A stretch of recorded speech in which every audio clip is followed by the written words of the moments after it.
মনে করুন একটি রাস্তা দিয়ে আপনি হেঁটে যাচ্ছেন। হঠাৎ কেউ একটি কার্ড এগিয়ে দিয়ে আপনাকে একটি ঠিকানা জিজ্ঞেস করলো। তারপরে আপনার আর কিছুই মনে নেই।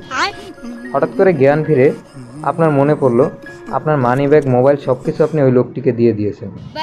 কিন্তু দুর্ভাগ্যবশত কি জানেন, আপনি সবগুলো আপনার নিজের ইচ্ছায় দিয়েছেন।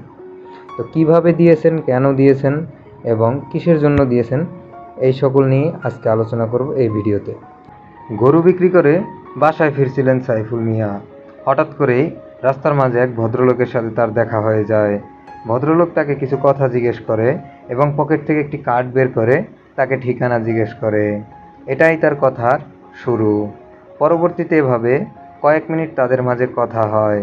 কথা হওয়া শেষে কার্ডটা পকেটে রেখে দিয়ে তারা কুশল বিনিময় করেন। হঠাৎ করেই সাইফুল মিয়া তার শরীর খারাপ অনুভব করতে থাকেন। এই শরীর খারাপ অনুভব করার ভিতরে লোকটি তাকে বসতে বলে। তো তার পাশাপাশি 2-3 জন লোক আরও চলে আসে। হঠাৎই কি হলো জানা নেই, বলা নেই, সাইফুল মিয়া তার পকেট থেকে টাকা বের করে এবং তার মোবাইল ফোন তার অজান্তেই দিয়ে দিতে লাগলেন। ঠিক তার 10 সেকেন্ড পরে তার ব্যাগটিও দিয়ে দিলেন তার ছিনতাইকারীর সাথে আসা লোকটির কাছে। অন্য একটি লোক তার কোমরে তল্লাশি করছে, কিন্তু তিনি কোনো প্রকার প্রতিক্রিয়াই জানাচ্ছেন না।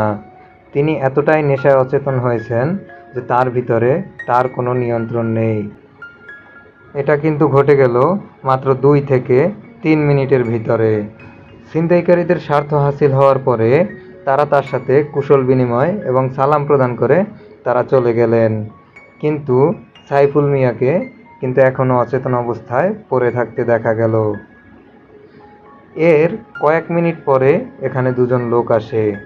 তারা তার পরিচিত হওয়ায় তাকে এখানে বসতে দেখে তারা তার খোঁজ খবর নেয় এবং সে এখানে অচেতন অবস্থায় ঢলে পড়েন। তো দর্শক বন্ধুরা, আপনাদের মনে এখন প্রশ্ন আসতে পারে, এটা কিভাবে হলো? এত তাড়াতাড়ি কোন মাদক অথবা কোন নেশা তার উপর প্রয়োগ করা হলো এবং তা কাজে দিল? এটার একটাই উত্তর, স্কোপোলামিন বা শয়তানের নিঃশ্বাস। তো বন্ধুরা, এখন আমরা স্কোপোলামিন বা শয়তানের নিঃশ্বাস সম্পর্কে চলুন জেনে আসি। শয়তানের নিঃশ্বাস একটি হ্যালুসিনেটিক ড্রাগ। রাসায়নিকভাবে এটি স্কোপোলামিন নামেও পরিচিত। স্কোপোলামিন একটি প্রাকৃতিক বা কৃত্রিমভাবে উৎপাদিত ড্রপেন অ্যালকোহল। এটি হায়োসিন, ডেভিল ব্রেথ, শয়তানের নিঃশ্বাস, বুরুনডাঙ্গা, রোবট ড্রাগ, জম্বি ড্রাগ বা কলম্বিয়ান ডেভিলের নিঃশ্বাস নামেও পরিচিত। এটি বিশ্বের স্বাস্থ্য সংস্থার প্রয়োজনীয় ওষুধের তালিকাও রয়েছে। রোগীকে অপারেশনের আগে অজ্ঞান করতে এটি ব্যবহার করা হয়। এটি মস্তিষ্কের সিদ্ধান্ত গ্রহণের ক্ষমতা নষ্ট করে দেয়। দুর্বৃত্তরা লোকজনকে অজ্ঞান করে সর্বোচ্চ লুটে নিতে এটি ব্যবহার করে থাকে। বর্তমানে এটি মাদক হিসেবে বা হ্যালুসিনেটিক ড্রাগ হিসেবে খুব ব্যবহৃত হচ্ছে। এর মাত্রা কোকেনের থেকে বহুগুণ বেশি।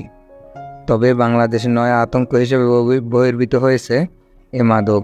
স্কোপোলামিন বা শয়তানের নিঃশ্বাস থেকে রেহাই পেতে হলে অবশ্যই ঘরের বাইরে বের হওয়ার আগে আপনাকে মাস্ক পরিধান করতে হবে এবং অপরিচিত কারো কাছ থেকে কিছু নেওয়ার আগে শতবার ভাবতে হবে। নাকের মাত্র 6 ইঞ্চি দূর থেকে কিংবা আপনার শরীরের যে কোনো স্থান থেকে এই মাদক প্রবেশ করতে পারে। সবাই ভালো থাকবেন, সুস্থ থাকবেন। Take care. আল্লাহ হাফেজ।